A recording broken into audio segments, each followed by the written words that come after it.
Hello बच्चों, learn verse academy में स्वागत है। आज का जो हमारा टॉपिक है वो है एंटरप्राइज। निज़म एज़ेकियल के द्वारा लिखी गई एक बहुत ही फेमस पोइट्री है। एंटरप्राइज इस वर्ड का मतलब क्या होता है? इसका मतलब होता है एक जोखिम भरा काम करना। और कुछ मित्र मिलकर ये एक ऐसे एडवेंचर करने निकलेंगे कि इन्हें अपनी ज़िंदगी का मकसद जानना है। ये घर पे बैठ के बोर हो रहे थे तो ये सोचे क्यों ना हम आज एक दिन फिक्स करते हैं और हम लोग एक एडवेंचर के लिए निकलते हैं। तो ये पोइट्री में हम यही देखेंगे, कुछ दोस्त मिलकर एडवेंचर करने वाले, जिसमें पोइट खुद भी मौजूद है। तो ये हम देखेंगे क्या वो एडवेंचर सक्सेसफुल हुआ कि नहीं, एडवेंचर कैसा रहा, और तो और इस जर्नी में उन्होंने क्या सीखा। इस पोइट्री के थ्रू हमें ये दिखाई जाएगी कि ये पोइट्री एक जर्नी के बारे में है, ना कि डेस्टिनेशन। हमारे लाइफ में डेस्टिनेशन से ज़्यादा क्या इम्पोर्टेंट है, जर्नी या destination? What is more important for अस?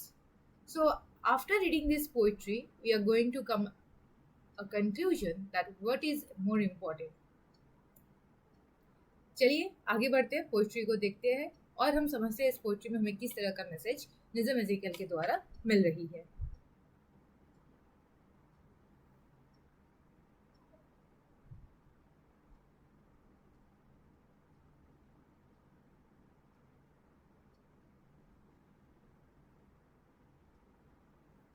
सबसे पहले हम इसके बैकग्राउंड में देखेंगे। निज़म एज़ेकियल की पोइट्री जो एंटरप्राइज है ये एक मेटाफोरिकल सिंबॉलिक पोएम है। मेटाफोरिकल मतलब यहाँ पे कंपैरिजन की जा रही है एक रियल लाइफ की जो जर्नी होती है। आप देखेंगे जो लाइफ हमारी जर्नी होती है उस जर्नी के साथ वो कंपेयर कर रहे हैं एडवेंचर लाइफ को। जर्नी बहुत ही एंथुजियास्टिक पीपल शुरू करते हैं and the poet is also a part of them. The journey is full of difficulties and failures. Obviously चाहे वो जिंदगी का सफर हो या रियल लाइफ की, या आप कोई एडवेंचर कर रहे हैं, ऑब्वियसली आप देखते हैं वो पूरा का पूरा डिफिकल्टीज एंड फेलियर से भरी हुई रहती है। The poem consist of 6 stanza, each 5 lines long, rhyming A B A B A. Enterprise is a philosophical poem. ये एक फिलोसॉफिकल पोएम है जो निज़म एज़ेकियल के द्वारा लिखी गई है और इसे फर्स्ट पब्लिश की गई थी 1960 में in the collection the unfinished man. तो द अनफिनिश मैन कलेक्शन का नाम है जिसमें ये पोइट्री लिखी गई है। The poem portrays a symbolic journey. कोई मामूली जर्नी नहीं है, इट्स अ सिंबॉलिक जर्नी। हमारी लाइफ की कोई भी जर्नी हो, हम लोग क्या देखते हैं उसमें फेलियर्स होती है, डिफिकल्टीज होती है, अप्स एंड डाउन्स होता है। तभी वो जर्नी में मजा है, तभी आप लोगों से शेयर करते हो। rather than that we doesn't share our journey। एक मान लीजिए फॉर एग्जाम्पल आपकी जर्नी अगर स्ट्रेट लाइन होगी, no ups and downs nothing, and एक स्ट्रेट लाइन की तरह जर्नी है, क्या उस जर्नी में इंटरेस्टिंग आएगी? क्या लोग उस कहानी को सुनेंगे? नहीं सुनेंगे, उतना इंटरेस्टेड ही नहीं रहेंगे। वो बोलेंगे कि भाई मुझे जानना ही नहीं है। हम लोग कौन सी कहानी सुनते हैं जो कहानी में कभी अप्स कभी डाउन्स फिर अप कभी डाउन होती है, तो हमें वो कहानी सुनने में अच्छी लगती है। क्यों? जितनी कहानी में टर्न्स एंड ट्विस्ट आते हैं वो कहानी उतना इंटरेस्टिंग होता है, वो जर्नी उतनी इंटरेस्टिंग होती है। सो we will see that it's not about the destination। हम लोग ये नहीं जानते कि डेस्टिनेशन क्या है, पर हम लोग ये देखते हैं जर्नी क्या होती है। और हम जो जर्नी शुरू करते हैं ना, वो बड़े ही एंथुजियास्टिक, बड़े ही उत्तेजना के साथ, बहुत ही खुशी के साथ, जॉयफुल हैप्पीनेस के साथ हम वो जर्नी बिगिन करते हैं।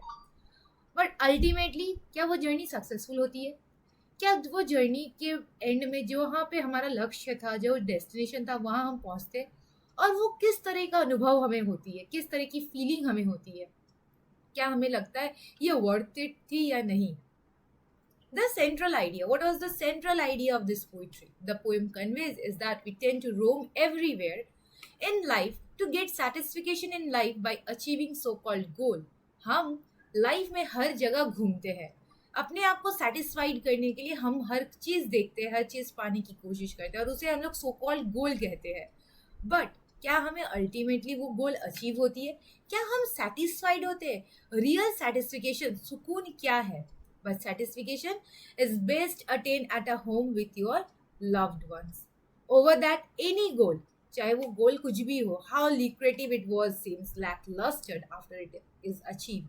एक बार हमें वो गोल प्राप्त हो जाती है ना, हमें उस लक्ष्य में हम जब पहुंच जाते हैं ना, उसकी वो वैल्यू नहीं रहती है। तो जो मोस्ट इम्पोर्टेंट है वो है हमारे घर पे रहना और अपने लव्ड वंस के साथ टाइम स्पेंड करना। Okay, so in the first stanza it started as a pilgrimage exalting minds and making all the burden light. The second stage explored but did not test the call. The sun beat down to match our rage. So in the first stanza में क्या बोलते हैं poet? Poet says that he with some other people went in pilgrimage. वो अपने दोस्त के साथ या और भी लोगों के साथ यात्रा के लिए निकले. All of them were enthusiastic. बहुत ही खुश थे, enthusiastic थे, excited थे, joyful about the pilgrimage, इस सफर के लिए. This excitement and enthusiasm made the burden of problems and difficulties very light. Obviously जब हम कोई जर्नी शुरू करते हैं, हम जब कोई सफ़र शुरू करते हैं तो क्या लगता है यार ये उतना प्रॉब्लमेटिक नहीं होने वाली है, इतनी डिफ़िकल्टीज नहीं आएगी, बहुत हल्का रहने वाला है, लाइफ बहुत ईजी है. No, life is not made of rose, bedded of roses. Okay, life में रोज़ के बेड नहीं बने हुए, पंखुड़ियाँ, गुलाबों की पंखुड़ियाँ नहीं लगी हुई हैं कि आप जहाँ भी चलोगे बस आपको स्मूथ हेल्दी लाइफ मिलेगी. No, it's not about like that. This stage can be compare to the early youth. हम इस स्टेज को अर्ली यूथ कह सकते हैं of a man in which he quite innocent and unaware of the problems and the failures of adulthood. वो अपने problems और failures के बारे में नहीं जानते जो उनके एडल्टहुड में हो रही है. The second stage was full of troubles and difficulty. लेकिन जैसे हम एक बार बचपन से अपने 19 टीन एज से जैसे हम लोग बाहर आते हैं ना, जो इन जेन्युइनली एडल्टहुड होती है, उसमें हमारी ट्रबल्स और डिफ़िकल्टीज हमें पता चलती है. आप अभी कॉलेज में हो, स्कूल लाइफ में हो, आपको अभी नहीं पता चलेगा किस तरह के प्रॉब्लम्स है. पर जैसे एक दिन आप अपना स्कूल लाइफ, कॉलेज लाइफ पीछे छोड़ दोगे ना, the real struggle, the real troubles and the difficulties will begin from there. The harshness of nature symbolise by the burning of hot sun. तो यहाँ पे जो नेचर कितनी क्रूअल है वो हमें किस तरह से सिम्बलाइज की गई है. पोइट ने किसके हेल्प ली है? Hot sun which try to kill the fire of enthusiasm in them and it fail to kill their burning desire. तो ये जो सन है ना, ये जो हॉट सन है, ये जो बर्निंग हॉट सन है, ये कोशिश कर रहा है कि हर एक पिलग्रिमेज के अंदर, जो पिलग्रिम्स है उसके अंदर जितने भी तरह के एंथुजियाज्म है या डिज़ायर है इस सफ़र को कंटिन्यू करना, एंड करने का, वो पहले ही इस आग को ख़त्म करने की कोशिश करें. आप लोग देखे होंगे कॉलेज के पहले दिन ही जब आप लोग जाते हैं तो टीचर्स आपसे कहते हैं मत सोचो इतना आसान होने वाला है ये कॉलेज लाइफ, इतनी इंटरेस्टिंग होगी जो तुम लोग सुन कर आए थे, वैसा कुछ यहाँ पे होने वाला नहीं है. It's not about it's not about how you are going to deal with this days. Okay, यहाँ पे आप ये नहीं देखोगे कि कितनी खुशियाँ हैं, कितने आप इंजॉय करने वाले हो. नहीं, ऐसा आपका दिन नहीं होने वाला है. यहाँ पे आपको बहुत सारे काम करने पड़ सकते हैं. तो ये चीज़ यहाँ पे दिखाई जाती है कॉलेज लाइफ में. हाँ, जब हम लोग पहले दिन जाते हैं, पर धीरे धीरे टीचर्स आपको क्या करते हैं, थोड़ा सा आगाह कर देते हैं, बता देते हैं. आपकी जो डिज़ायर है, आपकी जो एंथुजियाज्म है, उसे थोड़ा सा डाउन करने की कोशिश करते हैं. पर हम लोग क्या है, हम लोग तो स्कूल लाइफ से सुन के आए हैं कि स्कूल के बाद में कॉलेज में थोड़ी ना पढ़ना पड़ता है, हमें मेहनत भी करने की ज़रूरत नहीं है, हम सब कुछ अचीव कर सकते हैं. तो पहले दिन कॉलेज के जैसे फर्स्ट सेमेस्टर में हमारे अंदर बहुत जोश रहता है, हमारे अंदर रहता है कि हम डील कर लेंगे, क्या ही है मैम, पढ़ना ही तो है. तो ये बड़ा इजी रहता है, हमें लगता है कि भाई सब कुछ इजी है, it's a just cup of T, हम कर सकते हैं. धीरे धीरे पता चलता है कि ये सच में कप ऑफ टी है भी या नहीं. We stood it very well, I thought, observe, put down copious notes on things the patient sold and bought, the way of serpents and goats, 3 cities where a sage had taught. The poet says that after passing the first and second stage, we stood it very well, I thought, observed and put down copious note on things the peasant sold and bought, the way of serpents and goats, 3 cities where sage had taught. The poet says that after passing the first, second stages of the journey or pilgrimage, he thought that they would overcome of all the difficulties and coming in their way. तो यहाँ पे हमें पहले point क्या कह रहे कि जब वो फर्स्ट और सेकंड पड़ाव को पार कर लिए ना अपने जर्नी के, तो वो सोचे कि अरे जिंदगी में और भी जो ये सफर में ये जो एडवेंचर है, इसमें अगर कितने भी और डिफिकल्टीज क्यों ना आ जाए, वो हम जरूर क्रॉस कर लेंगे, ओवरकम कर लेंगे, कोई प्रॉब्लम नहीं है। देखिए ये पोइट्री जो एंटरप्राइज है ना, ये हमें ऊपर से दिखाई जा रही है कि एक एडवेंचर के लिए कुछ दोस्त मिलके निकले थे, और जो इस पोइट्री की डीप या इनर मीनिंग है वो हमारी रियल लाइफ को भी दिखा रहे हैं। कहीं ना कहीं हमारी रियल लाइफ में भी हम ऐसे ही किए कि अरे चलो स्कूल लाइफ तो क्रॉस हो गया, first stage school life, for example मैं आप लोगों को समझाने की कोशिश कर रही हूँ, first life school life, second college life. तो ये जो अगर मैंने ये दोनों क्रॉस कर ली हूँ या कर लिए हैं, तो हम लोग बाद की जो लाइफ है उसे भी आराम से क्रॉस कर सकते हैं। कितने भी प्रॉब्लम्स आ जाए मुझे कोई डाउट नहीं है, मैं जरूर ओवरकम कर लूंगी। I trust my self and I have that belief system. So during this journey, they note down in a great detail things the farmers were selling and buying. तो इस जर्नी में जो भी मैंने देखा, जो भी पोइट ने देखा, फार्मर्स क्या बेच रहे हैं, क्या खरीद रहे हैं, मैं सब कुछ नोट डाउन कर लिया। अगर मैं इसे अपने रियल लाइफ से कनेक्ट करने की कोशिश करूँ, जो इनर मीनिंग में है, क्या कहना चाहते हैं पोइट? ये कहना चाहते हैं कि मैं अपने लाइफ के जितने अप्स एंड डाउन्स है ना, सबको नोट करते हुए जा रहा हूँ, सब कुछ मैं देख रहा हूँ बारीकी से, meticulously I am seeing everything here.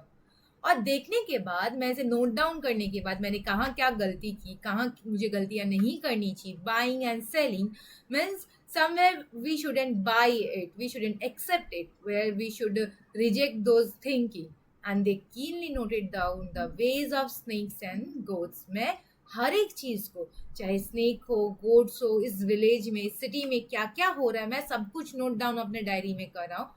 उसी प्रकार हम लोग अपनी लाइफ में, अपने जीवन में हर एक चीज को नोट डाउन करते हुए जाते कि हम दोबारा ये गलती नहीं करेंगे, हम इस गलती से क्या सीखे, हमने इस जर्नी में पहले पढ़ाओ स्कूल लाइफ में हमने क्या सीखा, हमने कॉलेज लाइफ में क्या सीखा, हम अगर लाइफ में आगे और बढ़ रहे हैं ऑफिशियल वर्क में या अपने कोई और भी फील्ड में आगे जा रहे हैं, तो क्या गलतियां करें, वहां पे हम ये जरूर नोट डाउन करेंगे और वो गलती फिर से दोबारा कभी रिपीट नहीं करेंगे।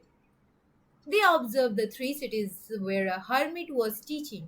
तो यहाँ पे वो क्या देखे, 3 ऐसी सिटी थी, एक ही हर्मिट थे, वो हर एक जगह पे एक ही शिक्षा बार बार दे रहे थे, but they fail to notice the what he was teaching. पर यहाँ पे पोइट और पोइट के जो बाकी दोस्त थे, एडवेंचर करने के लिए निकले थे, उन लोगों को भी नहीं पता चला ये हर्मिट सिखा क्या रहा था, पढ़ा क्या रहा था। In this stanza, the poet wants to tell that people get distracted from their goal when they are on the journey of their lives. So particularly what the poet want to say कि people always get distracted from their goal. हम जब journey में चलते, जब हमारा सफर शुरू होता है, हमारे जिंदगी का सफर शुरू होता है ना, हम गोल भूल जाते हैं, हमारा लक्ष्य भूल जाते हैं और हम जर्नी में फोकस करने लग जाते हैं। हम ये देखने लग जाते हैं मेरे आसपास क्या हो रहा है। They waste their energy in doing useless thing. हम हमेशा यूजलेस थिंग्स करने पे फोकस हो जाते हैं। देखो यहाँ पे वो क्या कर रहे थे, नोट डाउन कर रहे थे, यहाँ पे कितने गोट्स है, कितने स्नेक्स है, ये सारी चीज़ों को नोट डाउन करने में वो बिजी हो गए थे। हर्मिट क्या पढ़ा रहा था, नहीं पढ़ा रहा था, ये सारी चीज़ों को वो नोट डाउन कर रहे थे। बट वो क्या भूल गए, जो मेन चीज़ थी। हम स्कूल कॉलेज के लाइफ के जो चक्रव्यूह में फंसते तो हम क्या भूल जाते, हमारे लाइफ के गोल। हम ये भूल जाते कि हम लोगों ने किस लिए इस कॉलेज लाइफ को बिगिन किया, हमें पहुंचना कहाँ है, हमें जाना कहाँ है, हमारा मंजिल क्या है, हम भूल जाते हैं। But when the differences arose on how to cross a desert patch, we lost a friend whose style prose was quite the best of all our batch. A shadow falls on us and grows. तो यहाँ पे poet कह रहे, जब हम pilgrims लोग आगे बढ़ना शुरू किए, ऑब्वियसली और आगे जब बढ़ोगे तो क्या होगा, धीरे धीरे पीओवी पॉइंट ऑफ व्यू में आप लोगों के डिफरेंसेस आएंगे, ओपिनियंस में डिफरेंसेस आएंगे। देखो यहाँ लिखा हुआ है, differences of opinions emerged, they argue about how to cross a patch area of desert. ये जो डेजर्टेड एरिया है इसे हम कैसे क्रॉस करेंगे, किस तरह से हम क्रॉस करेंगे, इनके अलग अलग ओपिनियन आना शुरू किया। कोई बोल रहा है कि चलो हम लोग ग्रुप बना के करते हैं, कोई बोल रहा है कुछ और। तो हर दोस्तों की, हर ग्रुप की एक अलग अलग हो रही है। Consequently, one of the members of the group who wrote the most stylish prose and was intellectual leave the group. तो हमारे जो मेंबर्स थे, ये जो ग्रुप थे, उसमें से जो प्रोज लिखा करते थे, जो सबसे इंटेलेक्चुअल बुद्धिमान व्यक्ति थे, वही इस ग्रुप को सबसे पहले छोड़ दिया। क्यों? क्योंकि उसे पता ही नहीं है किस तरह से हम इस रास्ते को क्रॉस करेंगे, इस दलदल को, इस डेजर्ट को हम किस तरह से क्रॉस करेंगे, हमें नहीं पता। Therefore shadow of disintegration fell over their enterprise and continue to grow। और धीरे धीरे इनकी जो एंटरप्राइज थी, जो जोखिम भरे काम को ये उठाने लगे थे, धीरे धीरे ये जोखिम बढ़ते जा रहा था और इनका ग्रुप टूटते हुए जा रहा था। हम क्या करते, हम देखते हैं, हम स्कूल में 10 फ्रेंड्स थे, फिर कॉलेज में आते हैं तो हम लोग 5 फ्रेंड बचते हैं, जब हम जॉब के लाइफ में जाते हैं तो शायद हार्डली 3 या 2 दोस्त बचते हैं। तो यही यहाँ पे मकसद दिखाई गई कि किस तरह से हम बिछड़ते रहते हैं और धीरे धीरे उस सफर में हम अकेले रह जाते हैं। Another phase was reached when we were twice attacked and lost our way. A section claimed its liberty to leave the group. I tried to pray. Our leader said he smelled the sea.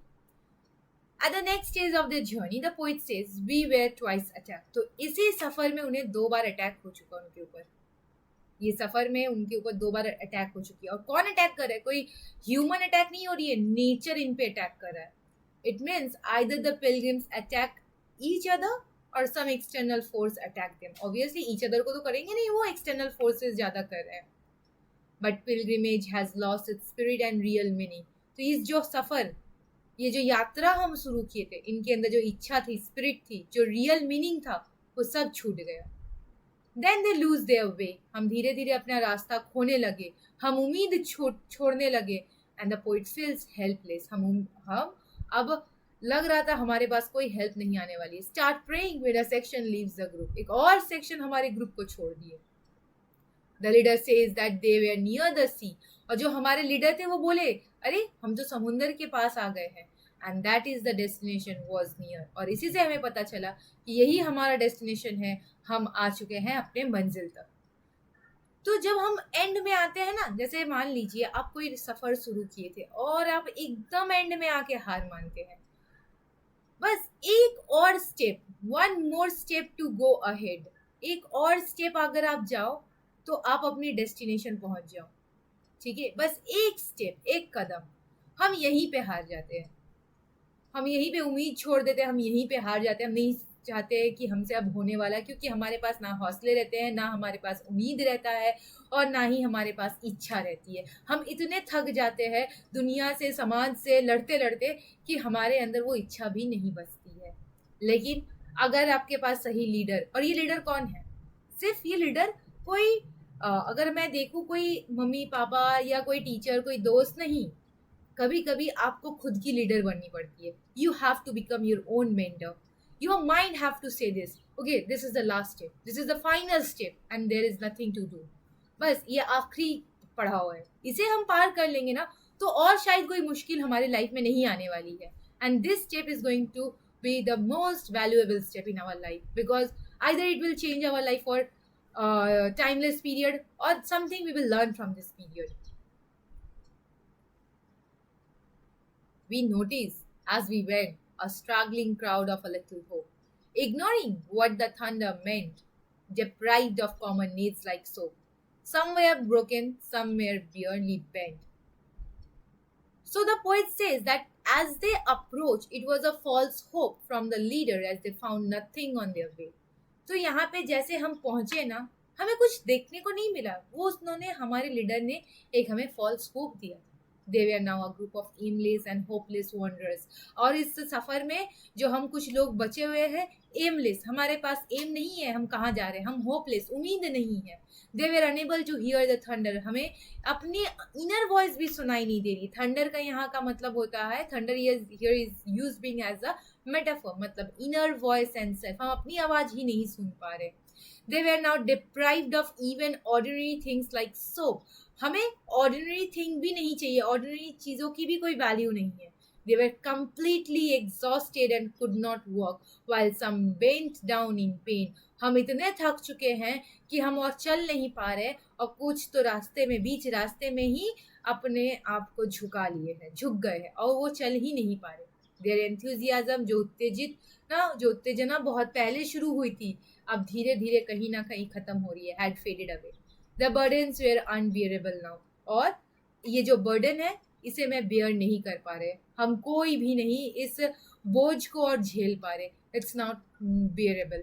हम लोग life के एक time पे ऐसे पहुंचते हैं ना जहाँ पे लगता है सब कुछ हार गए हैं, सब कुछ खो दिए हैं, हम किसके उम्मीद में किस लिए यहाँ तक पहुंचे नहीं समझ में आता। कभी कभी हम अपने इनर वॉइस को भी खो देते हैं, हमारे आसपास इतने ज़्यादा आवाज़ गूंजते हैं कि हमारी अंदर की जो आवाज़ होती है ना वो ढक जाती है, हम क्या चाहते हैं ये हम भूल जाते हैं, हम लोगों के दबाव में इतने आ जाते हैं कि हमें ये भी नहीं पता रहता है कि हमें चाहिए क्या लाइफ में। And their enthusiasm had faded away and their burdens were unbearable now, और ये बोझ unbearable है। When finally we reached the place, we hardly know why we were there. The trip had darkened every face. Our deeds were neither great nor rare. Home is where we have to gather grace.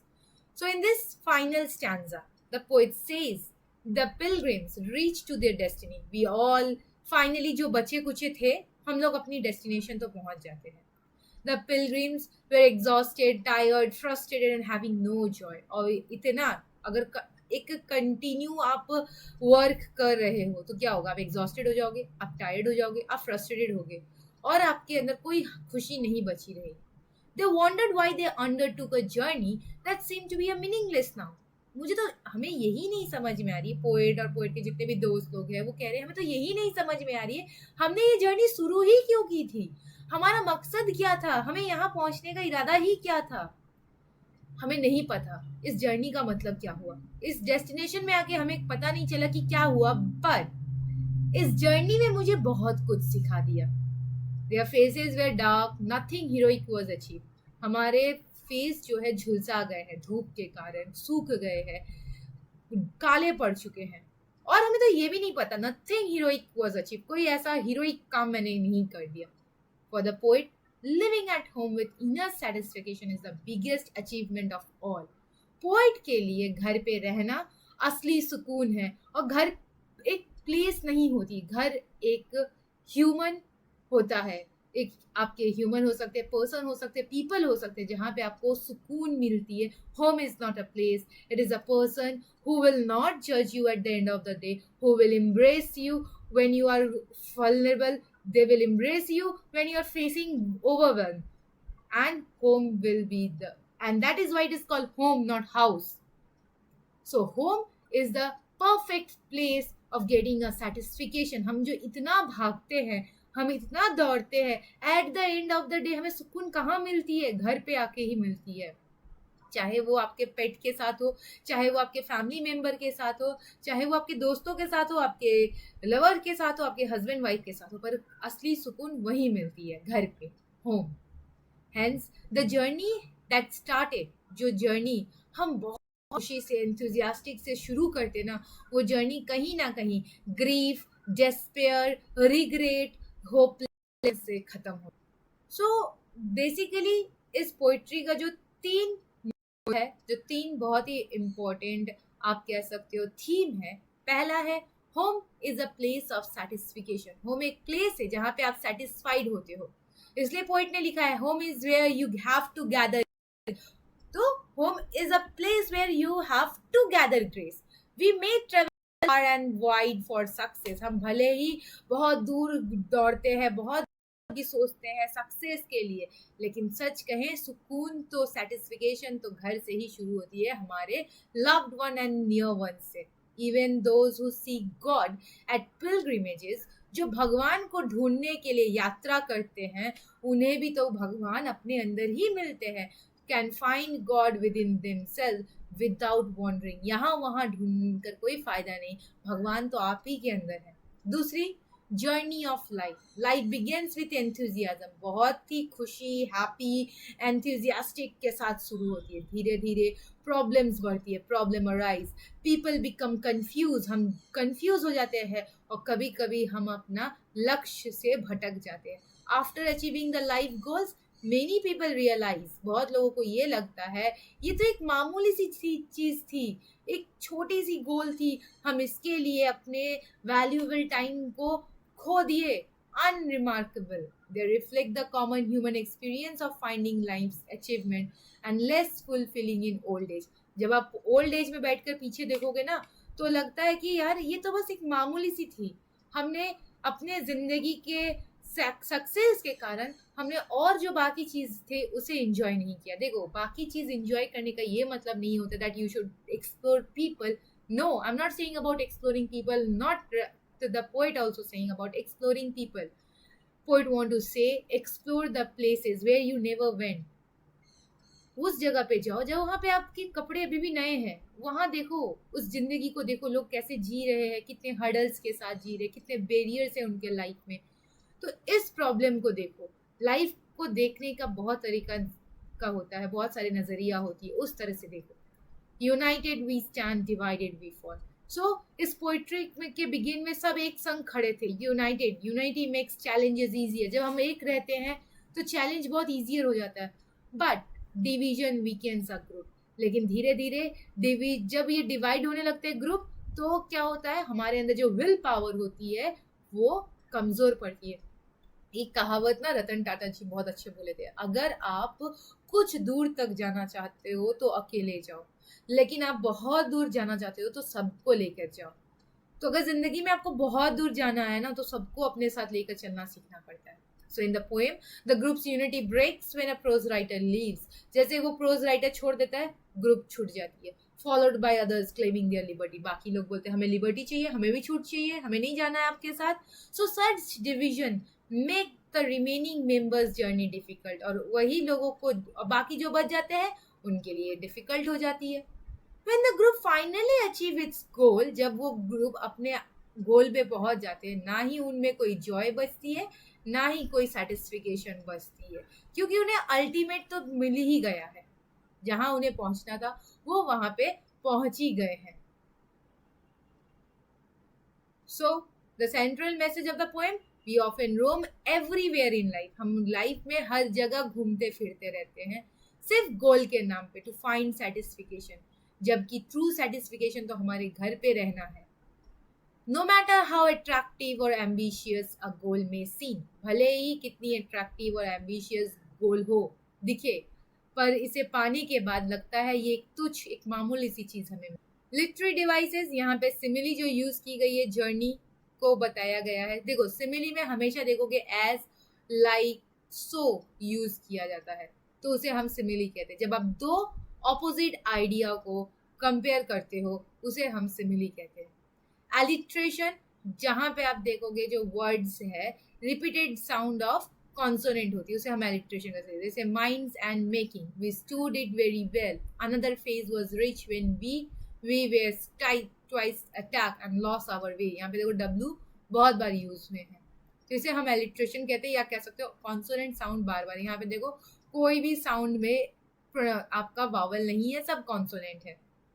Consonants, जहां पे शुरुआत ही होगी consonant से. And nothing, notice nothing, gather grace, side by side. और metaphor, सन को यहाँ पे metaphor दिखाई गई है, डेजर्ट पैच को भी. और मेटाफर में सिर्फ एज, लाइक, सो यूज नहीं होती है, पर वो डायरेक्टली कंपेयर की जाती है दो ऑपोजिट आइडिया को.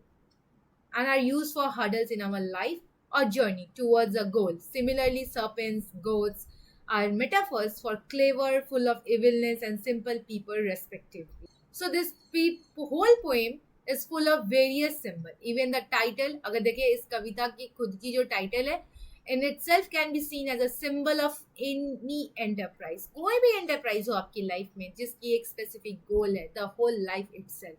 Apart from its sun and desert, sun और desert हमें क्या दिखा रही है? sun और desert हमें मुसीबत दिखा रही है. इससे क्या सिंबलाइज करने की कोशिश करें? प्रॉब्लम्स, ऑब्स्टिकल्स जो हम डेली लाइफ में या जब हम कोई जोखिम रास्ता अपनाते हैं उसमें हम फॉलो करते हैं, उसमें हम फेस करते हैं. तो ये यहाँ पे सन और डेजर्ट को ऑब्स्टिकल्स के रूप में दिखाई गई है. तो बच्चों, हमारी पोइट्री यहीं तक थी, एंटरप्राइज. हमें ये देखकर सीख मिल गई कि चाहे कुछ भी हो जाए, डेस्टिनेशन कभी हमारे लिए इतनी इंपॉर्टेंट नहीं होती. हमारे लिए दो चीज़ बहुत इंपॉर्टेंट होती है, एक हमारी जर्नी और उस सफ़र में हमारा हम सफ़र कौन है वो बहुत इम्पोर्टेंट करता है। और जो दूसरी चीज़ है वो है घर, home. Home is the place where we find our inner peace and inner satisfaction. That is the perfect place and the ultimate goal.